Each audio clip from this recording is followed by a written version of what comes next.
একদিকে শাকিব খান এবার করতে যাচ্ছে বিশ্ব রেকর্ড, অন্যদিকে শাকিব খানের নায়িকা হয়ে আসছেন তানজিন তিশা।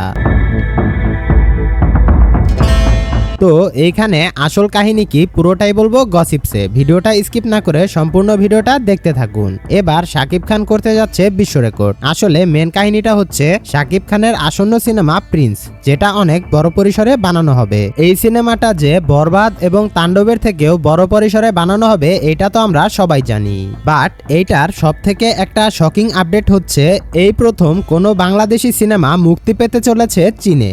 হ্যাঁ গাইস, শাকিব খানের আপকামিং সিনেমা প্রিন্স এবার চীনে মুক্তি পেতে চলেছে, যেটা হতে যাচ্ছে বাংলাদেশের ইতিহাসের সবচেয়ে বিগেস্ট রেকর্ড। সাধারণত চীনে চায়না সিনেমা ছাড়া অন্য কোনো সিনেমা মুক্তি দেওয়া হয় না, তবে এবার শাকিবের প্রিন্স সিনেমা দিয়ে বাংলাদেশি সিনেমাকে সারা বিশ্বের কাছে রিপ্রেজেন্ট করা হবে, সেই সাথে পুরো বিশ্বের কাছে তুলে ধরা হবে বাংলাদেশি সিনেমাকে।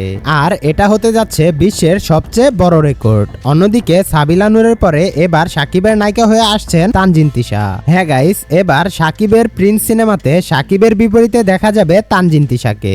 আর এই সিনেমা দিয়েই ছোট পর্দার জনপ্রিয় নায়িকা তানজিন তিশা ঢালিউড সিনেমাতে ডেবিউ করতে যাচ্ছে এবং প্রথম সিনেমাতে জুটি বাঁধতে চলেছে ঢালিউডের কিং শাকিব খানের সাথে। সবকিছু ঠিকঠাক থাকলে আগামী 2026 সালের ঈদুল ফিতরে এই সিনেমাটা মুক্তি পাবে। তো আপনার কাছে কি মনে হয়, কেমন হবে শাকিবের আপকামিং সিনেমা প্রিন্স? অবশ্যই কমেন্ট করে জানাবেন। এরকম আরো ইন্টারেস্টিং মুভি রিলেটেড আপডেট পেতে আমাদের চ্যানেলটা সাবস্ক্রাইব করে আমাদের সাথেই থাকুন। সকলেই ভালো থাকবেন, সুস্থ থাকবেন। আল্লাহ হাফেজ।